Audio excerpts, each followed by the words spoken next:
Hello my friends, Sativ here once again to bring you some information about 5.4 rogues. In this video we're going to talk about talents and glyphs, as well as cover a little bit about the 3 specs, and we'll round it all up with my thoughts on how rogues are sitting and some comps that I'm going to be running next patch. Alright, so let's take a little bit of time to talk about some glyphs, and while we do, we're going to talk about them from a subtlety point of view. Now, Subtlety got a new glyph called Hemorrhagic Veins, which allows your sanguinary vein to finally be triggered by your hemorrhage bleed. So instead of having to have a garrote or rupture up, a simple hemorrhage bleed will suffice. Alongside this, all specs can benefit from this one. Glyph of Recovery will increase healing taken by 20%. Now, this does not scale with your recoup and only works from outside sources. Now, this effect is only active while recuperate is up, but alongside this, there's a passive buff to recuperate by 1%, so the 1% buff and this glyph makes recuperate a pretty attractive spell once more. Glyph of Recuperate was also buffed by 0.5%, making it 1% of your total maximum life. We also have a new glyph here called Redirect, which lowers the cooldown on a redirect by 50 seconds, leaving it with 10 seconds cooldown. Those are the major changes to glyphs that I feel are worth mentioning in this video. We got a couple of other things, like the glyph of Shiv was buffed by an additional second, reducing the cooldown on Shiv by 3 seconds total, and Sharpened Knives, which makes your Fen of Knives victims affected by a weakened armor debuff. That one seems more like a PvE thing. If you're interested in checking out all of the glyph changes, be sure to take a look at the patch notes. Let's take a quick second to go over the changes to some of our talents. The Useless Night Stalker talent got buffed by 50%, but I still feel it pales in comparison to Subterfuge, which is a wicked talent. Cheat Death got a 5% buff to the damage absorption effect. You'll reduce 85% damage instead of 80% damage for 3 seconds after it triggers. Our whole mobility tree caught a little bit of buffs here. Cloak and Dagger got its 40 yards range back. Shadow Step's cooldown was reduced by 4 seconds. And Burst of Speed's cost was reduced by 50%, making it 15 energy. Paralytic Poison now stuns at 4 applications instead of 5, and other than that, the talents pretty much remain unchanged. Let's take some time to talk about the changes to Subtlety, the effects the glyphs have had, as well as the changes to our damaging abilities. Subtlety caught some pretty substantial damage buffs on Backstab, which was buffed by about 30, maybe 35% I'd say. Hemorrhage was buffed by a little bit too, but not nearly as large as the buff as Backstab. This makes our damage outside of Shadow Dance a little bit higher. I've been getting like 40 to 60k Backstab crits depending on procs, and obviously Find Weakness Backstabs hit extremely hard once again. One thing worth mentioning is that the later we get into expansions, the more powerful rogues generally become, because we scale extremely well with our gear. Our weapons scale really well, and another thing that scales extremely well is agility for Subtlety spec, as we get 30% additional agility.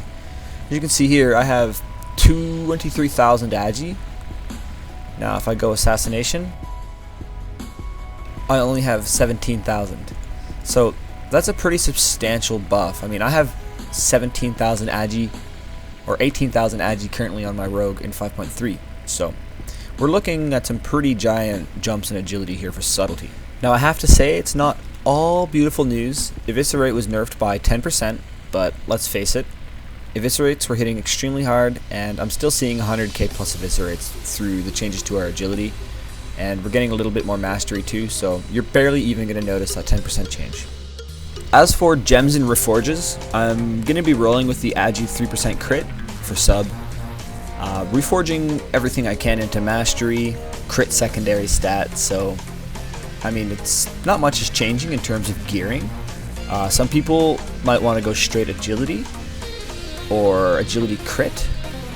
You know, it's really up to you at this point for gems, I feel. Personally, I like this gem setup because it works well for both assassination and sub, whereas a full agi set would probably be more geared towards people who play only subtlety. The introduction of Hemorrhage Glyph lets us get our damage out a little bit easier, while the damage buffs to Backstab are a godsend, leaving our damage outside of Dance strong once more. A simple re-stealth lets you get more damage out without overlapping Garrote and Cheap Shot, which is awesome. Overall, I feel Subtlety will be in a great spot. The control offered by Dance on top of the damage buffs outside of Dance will be a lot of pressure. I'll be maining Subtlety for Arena over Assassination simply because I like the playstyle of Sub more, but I will be bouncing back and forth quite a bit. The main thing that keeps me playing Sub are the short cooldowns and on-demand damage, where Assassination is more about random pressure. With the introduction of Glyph of Recovery and the buffs to recuperate, rogues are a little bit more durable when they don't have evasion or combat readiness up. Coupled with elusiveness, rogues are looking pretty tanky, but you can always catch a rogue without recoup or elusiveness in a stun and still hammer them down anyway. Rogues are definitely not near the level of tankiness that they were in Cataclysm, but these changes to recuperate and the introduction of recovery definitely help. I'm looking forward to playing a lot of 3s this season, so I'm going to get a lot of time to practice with these glyphs and get back to you guys on which ones I feel are more effective. Now, obviously Glyph of Recuperate will be better for 2v2s without a healer, where Glyph of Recovery will be better in a lot of situations where you feel you're going to be focused. Now for 3s, I'm going to be running Glyph of Recovery because 30% increased healing is too good to pass up. Glyph of Garrote, because an additional 1 second on your Garrote silence is very good as well. And Glyph of Hemorrhaging Veins, because applying your 30% damage bonus through Hemorrhage is definitely too strong to pass up. You might want to consider swapping out Glyph of Garrote for Glyph of Blind if you're in a situation where you're very much dependent on your blind landing full and not breaking from dots, or playing with a blanket silence.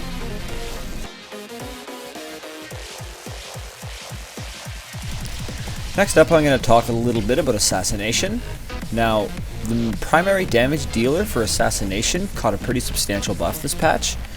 Mutilate was buffed by about 30%, and Dispatch was buffed by about 40%, which is a gigantic increase for a finishing ability. Considering you can spam this for 35 energy when the target is below 35% life, it gives Assassination some pretty intense finishing power. Not much really changes in terms of glyphs. I swap Combat Readiness and Nerf Strike out on the fly pretty much depending on what I'm facing. I still run Shadow Step and Elusiveness because I feel both of these talents are pretty strong. Subterfuge definitely always stays in my talents spread no matter what spec I'm playing. The only thing that really changes from Subtlety to Assassination is the use of Paralytic Poison. Because Assassination has a increased poison proc rate anyway, and Venom increases our poison proc chance further, you can really control how your Paralytic Poisons proc with this spec. Another thing that I like to do is if I happen to proc a Paralytic Poison, I'll Mark for Death Kidney out and pool energy while I'm waiting for the Paralytic, which will get me about 10 seconds of stun and quite a bit of damage in the long run. With the substantial buffs Assassination caught to their physical damage dealing abilities, I foresee us gemming a little bit more agility, maybe the same gem spread that I use for Subtlety, you know, agility mastery gems and PvP power mastery gems. I mean, I'm going to probably end up switching these for purples, the agility PvP power gems, because like right now, how hard Dispatch and Mutilate are hitting, like, it's kind of crazy to just go full mastery. You'd really lose out on a lot of damage. So if you're planning on maining Assassination, you might want to consider looking into getting a little bit more agility instead of just pure mastery. Now that a lot more of our damage has been shifted into Dispatch and Mutilate on Assassination, it kind of has a mongoloid feel to it almost. Just the damage you can shit out with a good few Dispatches or even Mutilates is really substantial. But one of the things that Assassination is lacking in is control, and one of those things that Shadow Dance does for us is give us more on-demand access to our cheap shots and garrotes, and let us sap off of other forms of crowd control. Now, Assassination's damage with cooldowns up is absolutely absurd, and you can pretty much destroy anything with a well-timed Vendetta Blades. But then again, the same goes for sub. Like, if you get a good Dance Blades on somebody and they have no outs or any peels from their teammates, you're going to destroy them anyway.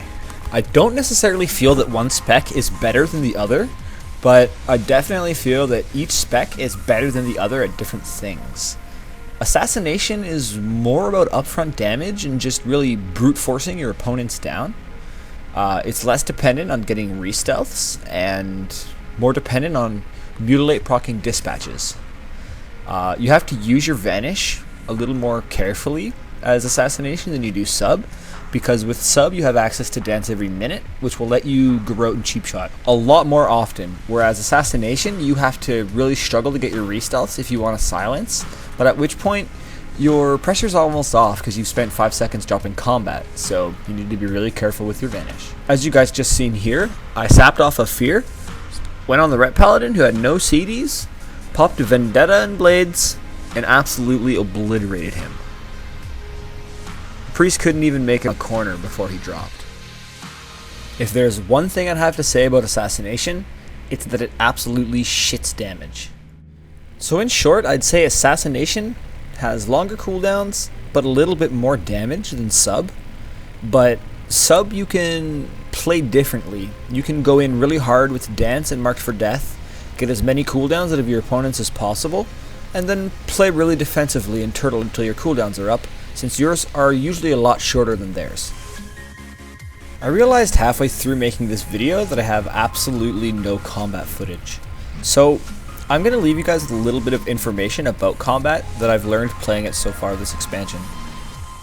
One thing that I was going to mention is you can focus gouge nearby opponents so that Killing Spree will not attack them, because Killing Spree does not attack crowd controlled targets. But now Killing Spree will only attack multiple targets if you have Blade Flurry activated. So your Killing Spree is back to a Mongoloid 1 button macro, all on its own. Another thing I'm going to talk about are the mechanics behind BANDIT'S Guile and how that functions. Any combination of 4 Sinister Strikes or Revealing Strikes will give you a 100% chance to evolve your insight into your opponent's defenses, which will increase your damage by 10%. So it takes a total of 12 Sinister Strikes or Revealing Strikes to give you your 30% damage boost. What this means is that Adrenaline Rush is much more effective at stacking your BANDIT'S Guile than Shadow Blades is. As a matter of fact, Shadow Blades does not increase the rate at which you generate BANDIT'S Guile whatsoever. So if you're trying to get max BANDIT'S Guile, then Killing Spree, your best bet would be to save your Shadow Blades for your Killing Spree, because you still auto attack while Killing Spreeing. The Killing Spree also increases all your damage by 50%, which makes those Shadow Blade auto attacks 50% stronger. Combat also got a 10% buff to the attack power bonus, and Sinister Strike was buffed by 66%, but to compensate, the energy cost was increased by 10. That's the basics of what I've picked up about combat over this expansion.